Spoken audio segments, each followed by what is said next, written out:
Hey everyone, welcome to Living Pieces. I'm your host, Ruth. So, today's episode, we are going to be diving into attachment styles. I'm obsessed with this attachment theory. Psychology in general, it's such an interesting topic to me because the mind is a fascinating thing. It's a powerful tool that we can use to help us get our desires, help us experience the life that we want, help us do everything. So I think understanding our mind is key to understanding why we do the things that we do. And if there's something that we do that we don't like and that we want to change, we can understand where it came from and begin to look at how we can change that thing. So yeah, the topic for today is attachment styles and attachment theory and the whole nine. Understanding your attachment style is key because a lot of the ways we show up in relationships, usually the attachment theory is for romantic relationships, but I personally think that it can be looked at for platonic relationship as well. So a lot of the ways that we show up in these type of relationships tend to be based on our attachment styles, and your attachment style can actually change because it's not a personality thing, but it's more a behavioral thing. So it can fluctuate. But you do tend to have a main one that you may show up as constantly in, like let's say like 8 to 9 times out of 10 in a relationship, you may show up as this attachment style. Um, but then there are the occasional times where you can fluctuate into other ones. This is until you do something about it, by the way. So if you don't do something about it, then this is the way you would just be constantly. So I also think that how invested you are in the relationship also depends on how you fluctuate. So if you're not really invested in a relationship, you may end up showing up as one type of attachment style. But if you're really, really, really, really invested, like for some reason, this person, you guys have a connection and it just brings out this behavioral pattern, this attachment, this style within you. So that can happen as well. And as we know, like awareness is key. If you want to change something or make something better, you first have to be aware. And if you're not aware, how do you know if this thing needs changing? So by becoming aware, you can understand why it is that you do what it is that you do, as I mentioned, and then you can then decide whether or not it is that you want to change it, make it better, develop it, adapt it, all that type of beautiful stuff, right? So this episode essentially is bringing awareness to you, is kind of introducing you to attachment styles and attachment theory if you've never heard about it. If you have, then yeah, you're just going to be hearing some information that you've probably heard before. So if this is new to you, buckle up because we are about to dive into attachment theory and the attachment styles. So, a little backstory behind attachment styles. The concept was developed around the 1950s and it was called attachment theory. Essentially, experiment was done to see how infants behave when they are separated from their parents. And there's more to it. You can dive in and look more about that experiment. But the cliff note is that depending on how the infants responded when the parents arrived, like when they were reunited with their parents, would depend on the category that they fall into. Then of course they would then take that attachment into their adult relationship. So if you are someone that is trying to understand your attachment style and the type of attachment that you have, you would have to go back into the past, like go back into your childhood and kind of see how you responded around your caregivers, guardians, parents, those people that are around you, how they treated you, how you responded back to them. Of course, this might be difficult because you're a child, you're young, so you'd really have to do some digging and some, thoughts and thinking. But again, there are many, many practitioners out there, therapists, people that can help you if you need that guidance and that help in trying to understand your past and why it is that you are the person that you are today. So there are three attachment styles, however, that first, started, but then eventually they introduced a fourth one. So I'm going to be talking about the 4 different attachment styles today. So the first one is the secure attachment. This is the attachment that everybody should aim to be in. But of course, if you're not there, then don't stress. Like I said, sometimes we fluctuate. So maybe sometimes you may fluctuate into being a secure attachment, and then you may fluctuate out of it. And if you are a secure attachment, that's amazing. But again, you may be someone that can fluctuate into the other attachments and then fluctuate back into it. But like I mentioned, 8 to 9 times out of 10, this is usually the attachment that you will show up as. So this attachment fosters healthy relationships where there's healthy communication, healthy boundaries, healthy conflict resolution, healthy everything. And I personally think that if you have this attachment styles, you know how to regulate your emotions a lot easier. You can regulate it easily. And if you're upset about something, you don't let it get the best of you, but you know how to fix that thing, or how to ask for help, or to ask for whatever it is that you want in a relationship. You just know how to show up in a particular way that can make it known that, hey, I need this, this, and this, and whatever it is. And so you kind of just know how to, communicate with your partner, right? And so with the secure attachment, these people feel secure. It's in the name, secure. And they are connected to their partners without always having to be around them all the time. Essentially, they don't need constant reassurance, nor are they constantly distant.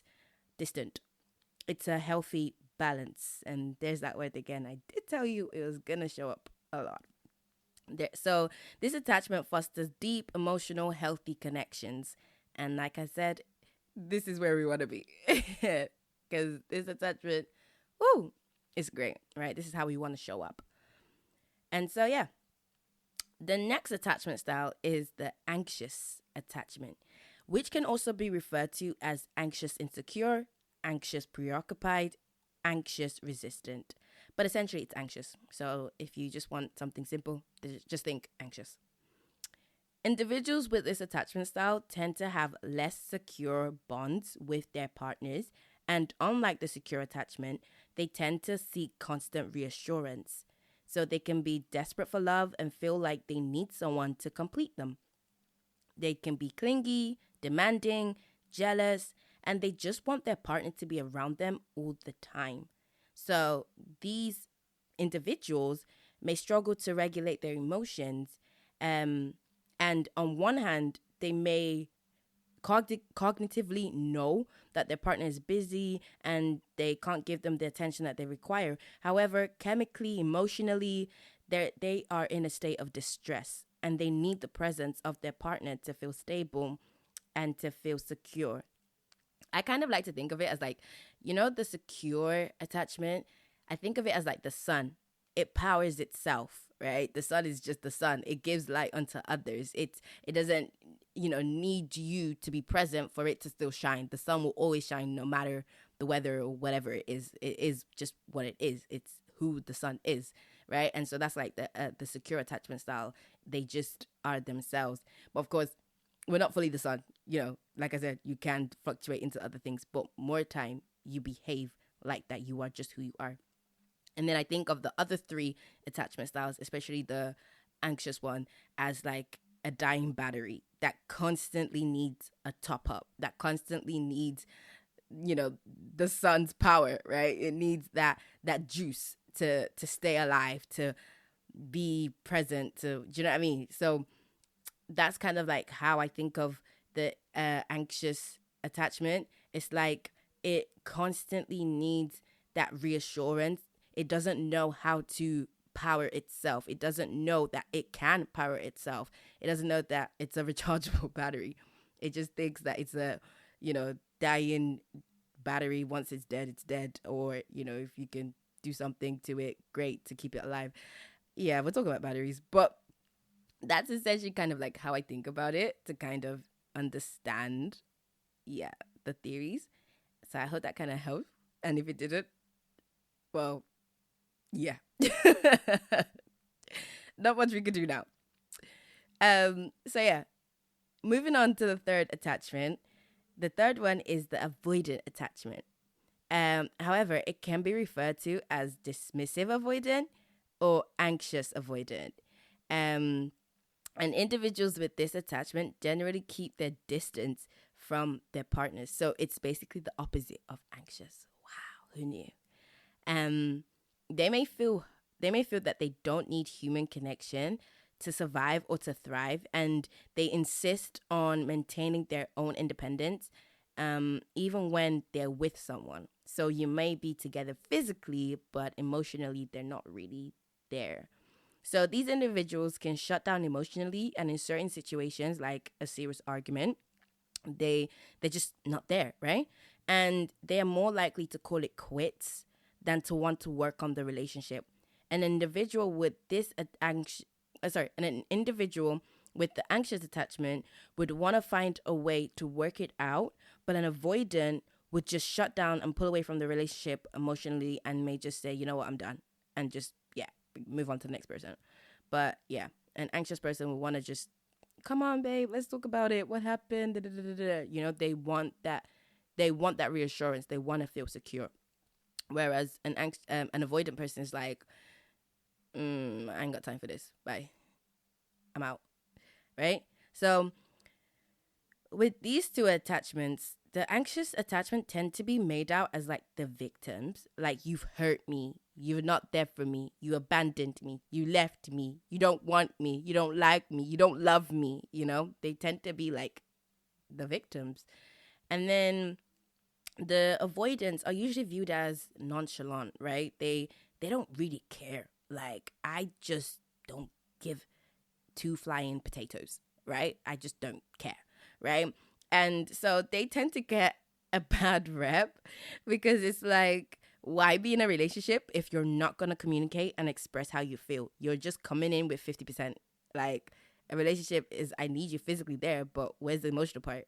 You can't just be showing up as a shell and not giving me life or giving me joy, giving me energy, giving me anything. What are we doing, right? And so, because of the way avoidants behave, sometimes they can be compared to as narcissists. Here's the thing though, both styles, you know, the avoidant and the anxious, are hurting. They just hurt differently.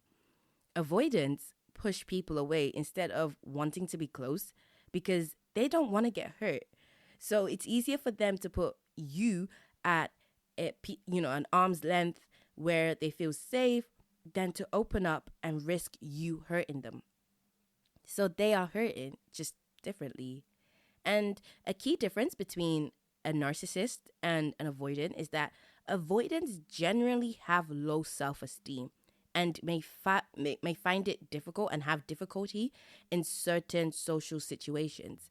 However, a narcissist seeks out ways to highlight their superiority and in social settings and tend to be highly self-confident. So that's like a key difference between them. So truly, I guess you could say that avoidants, in a way, are also victims. That's what I think anyway, because they've trapped themselves behind an emotional barrier. They feel it's better to be alone emotionally than to connect. So it's like they're physically there, you know, the shell is there, but emotionally they're distant.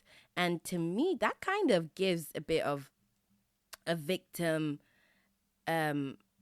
idea, because it's like they've locked their emotions away. They've suppressed it so low, or they don't even know how to be in tune with it. They don't know how to bring it up to say, this is how I feel or whatnot. So they'd rather just shut down and just avoid the whole situation than to say, this is what you did that hurt me, or this is how I feel, or this is what I want.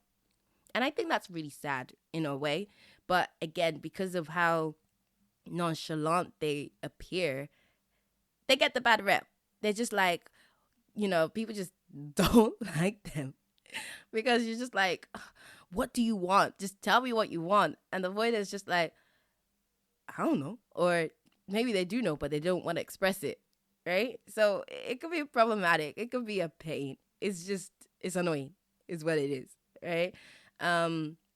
And that's kind of why I think that they're also victims. I think all of the three are in a way are victims, because it's like they emotionally, they don't know how to regulate themselves. So it's like they don't know how to stand firm or be strong, you know.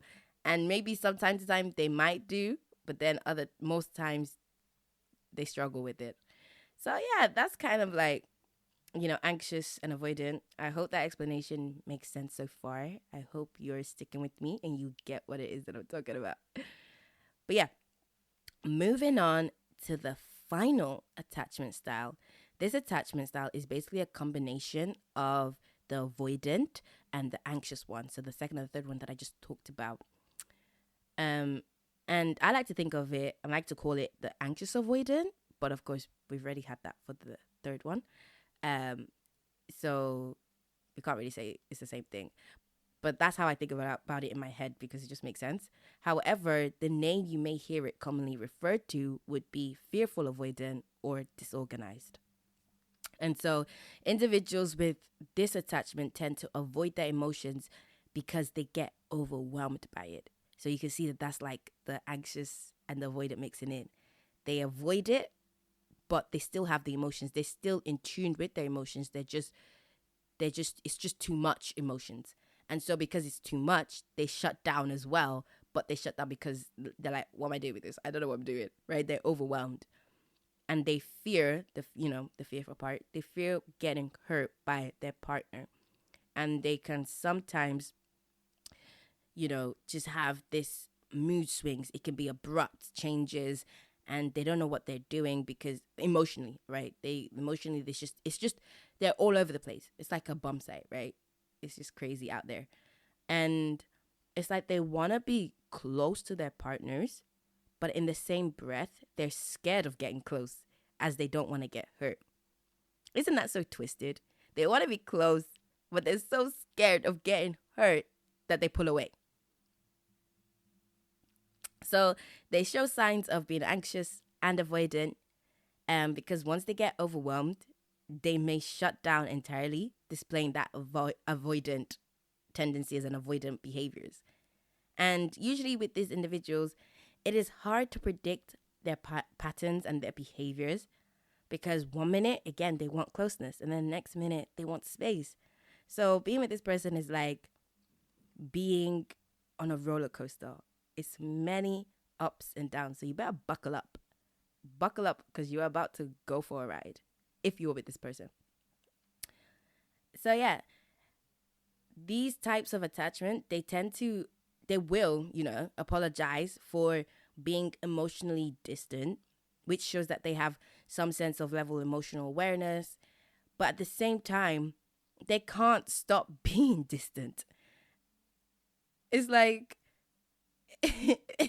they've literally pulled the short straw, because honestly, having this attachment can confuse the heck out of someone. They want to be close, but they can't help but pull away. They come in, they say, I'm so sorry, I've just been going through some stuff, I just, whatever it is, they like this relationship, they're invested, but at the same time, because maybe they've been hurt in the past, or that's when you're going back into their childhood, things like that, those things now start to have a play at them, and then they're like, oh, I can't do this, and then they pull away. Again, they also get the bad rep because of the avoidant tendencies. I think they might even get it worse a little bit, because it's just like, you're confusing me. What is it that you want? At least an avoidant is going to pull away. You want to be close to me, and then you're pulling away. Can you just tell me what it is that you want? Make it clear for me. Like, how can you just, you're here 1 minute, calling me, texting me, we're having a great time, everything's great, everything's Gucci, but then I don't hear from you for like weeks on end. Like, and then it's like you're telling me that you don't want me anymore. So now I'm confused, because I thought we were good, and you're saying that we're good, but your actions and your behavior is showing me something else. So which is it? Right? It's tough. It's tough out there. And so you can see that with these three attachments, they struggle to regulate their emotions. And so they act out in certain ways because of it, right? They don't mean to, but chemically, emotionally, they just find it so hard to be in that secure alignment, that secure way. And yeah, so from this short description I've just given you about all three, or all four really, you may have an idea which attachment you fall into, if it's secure, anxious, avoidant, or anxious avoidant, but fearful. We just call it that. And so if you don't know though, and you're still struggling, or you feel like you kind of fluctuate between all of them, like I said, you might have all of them, but depending on the relationship, it can show up differently. Then there are many tests online that you can just type in, just literally type in attachment styles or attachment theory test, and something will pop up and you'll be able to just figure out which one you are. Or if you still don't know, speak to someone that can help you, like a therapist, your doctor, somebody, you know what I mean? That type of stuff. Someone in the medical field. And they can kind of help you know what you are, right? So now that I've given you the attachment styles, what do we do next? Well, if you are a secure attachment, that's amazing. It doesn't mean that you don't have to do anything though, because we can all still improve, get better, advance, evolve, expand, grow, all that type of beautiful things. However, it just means that you might have less work to do than someone who has the other three. They may have more work to do. And again, from the other three, if you have the other three, it's about looking into your past, because the attachment theory came from the idea of how infants responded to their parents when they left them and when they reunited with them. So how did they behave, right? And so you would have to kind of look into your past, think about your childhood, think about your parents, your caregivers, or whoever it was that was taking care of you. And from there, you can kind of understand how is that you can start healing from those things. And like I mentioned, and I keep mentioning, there are many, many practitioners out there, therapists, spiritual healers, guides, all those type of people that can work with you one-on-one and help you find the root cause of where the attachment that you have came from. And they can also help you with what healing that you need to do in order to move out of those three and move into the secure. And one thing I just want to say is that change won't happen overnight. But by you taking the first step, you will be close to the change you want to see. Let me repeat that. Change won't happen overnight. But by taking the first step, you will be closer to the change that you want to see. So if you want to change, if you want to be better, then you have to take that first step. And you have to give yourself grace, because I think that we can be too harsh on ourselves, where it's we just expect to just get it right and to just have it all figured out and to just, snap our fingers and that's it. We're better now, we're changed. No, it doesn't work like that. Especially if this is something from childhood. This is a root. This is your foundation. This is how you were made, essentially, right? You have to first then dig deep into that foundation and build it up again, or fix the cracks that show up in that foundation before you can then move on with your life. So that's kind of the introduction into attachment theory and attachment styles. There's definitely so much more that we can talk about when it comes to attachment theory, but I just wanted to give you an introduction into it. There's a plethora of information out there, but I hope that this episode has brought awareness to it, and you can just go out there and learn a lot more. Again, I am fascinated by attachment theory and attachment styles and just psychology in general, and the mind and how it works, and the brain and chemicals and emotions and all these synapses firing together, neurons, all that type of stuff. I am so intrigued by it because it's just it's a great thing to know. It's a great thing to understand who you are, because when you understand who you are, you understand why it is that you do the things that you do. If you don't know who you are, or if you don't know what you want to change, how can you change it? Right? So, yeah, there's not really much else to say right now, but there is more on the topic. Um, Honestly, though. But if you're looking for first steps, I would definitely say try and figure out which attachment you are. If you could do it by yourself, amazing.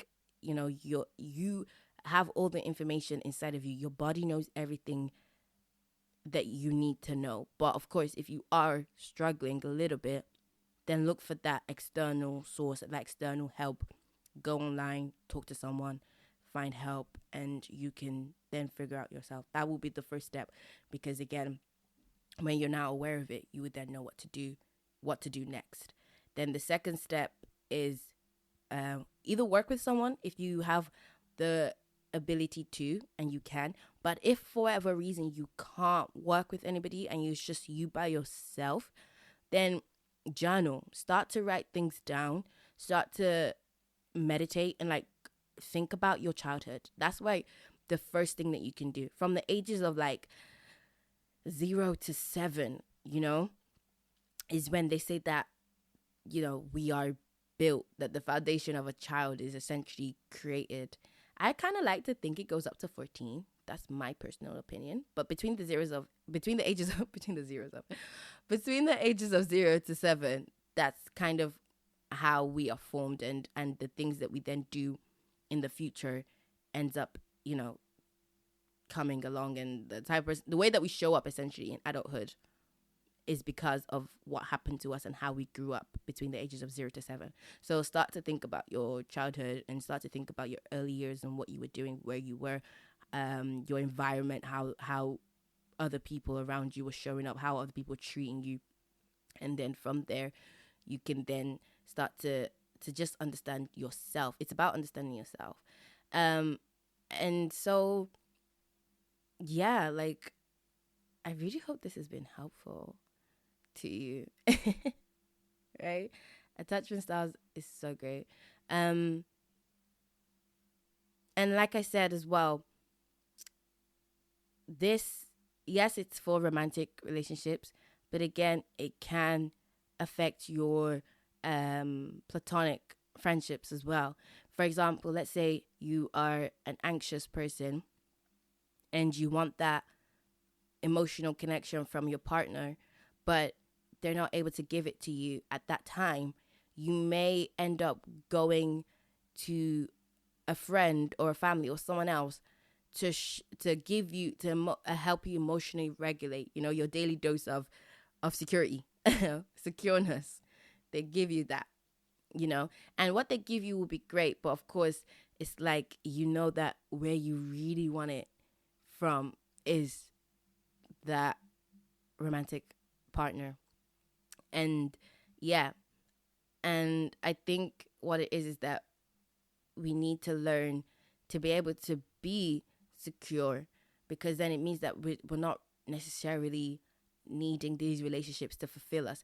These relationships are supposed to be a bonus, like an add-on, the cherry on the cake and whatnot, instead of actually being the life source, the thing that fuels us up. That's where it becomes detrimental, because when that person isn't there to give us what it is that we want, we are left by a thread. We're left hanging. We're left loose. We're left, worried, scared, anxious, all that type of stuff. So it's about learning to emotionally regulate ourselves. And of course, again, it's going to take time. But like I keep mentioning a million times, having that awareness is going to be the first step in helping you move into that and being able to emotionally regulate yourself. And again, there will be times where you can do it sometimes and you're great and it's awesome. And there'll be other times where you may struggle a little bit with it. But with time, you can get there. And if you're an avoidant as well, it's the same thing. It's about learning to be in tune with your emotions, sitting down with yourself, letting those emotions in. And it might be hard at first because you're so used to shutting it out. You're so used to just avoiding it. You're so used to just, it's not even there to you, I ain't see nothing, I ain't hear nothing. Means it's not there. But that's not the case. It is still there. Just because you're not in tune with it doesn't mean it doesn't exist. It's still very much present. It's just hidden under a ton of bricks that you've placed. So it's going to take time, and you first have to remove those layers, remove those bricks, and learn to be in tune with in tune with your emotions, so that when you're in relationships and you're with people, you know how to healthily ask for what it is that you want. And then again, if you are if you are my fearful anxious type, my fearful disorganized people, God bless you. No, I'm just joking. Like, no, it's the same thing. It's about understanding yourself. You got double whammy here. You got to be able to regulate your emotions, to be able to know that this person isn't going to hurt you. It usually stems from a fear of this person is going to abandon me, hurt me, disrespect me, leave me, not want me, all that type of stuff, betray me, just different things, right? And so it's about being secure in yourself, that even if they were to do those things, it doesn't take away from who you are. You are still amazing. You are still special. You are still wonderful. You are still, just beautifully made, all that type of stuff. And this person, them coming into your life is just an add-on. They aren't everything. They, don't make them out to be everything. But at the same time, don't get overwhelmed by it, because then you avoid them entirely. And it's like you want to be close to them, but you don't know how to do that because you're scared. And so when you can remove that fear and you can begin to regulate yourself and know that, okay, I'm okay, then you can then show up in a relationship where you're secure. And if you're secure, y'all are doing a great job. That's amazing. That's awesome. Keep being secure. Keep being the type of people that show up in relationships and essentially help other people become secure, because when you're with a secure person, the secureness may rub off on you and it may help you. It's probably not as straightforward as that, but it can help a little bit. But yeah, that's all I have got time for today. I really hope that I have given you an insight into this and that it has been helpful. If it has, then definitely let me know. And if it has as well, share it with someone so it can be helpful and beneficial to them. Thank you guys so much for listening. Thank you for tuning in.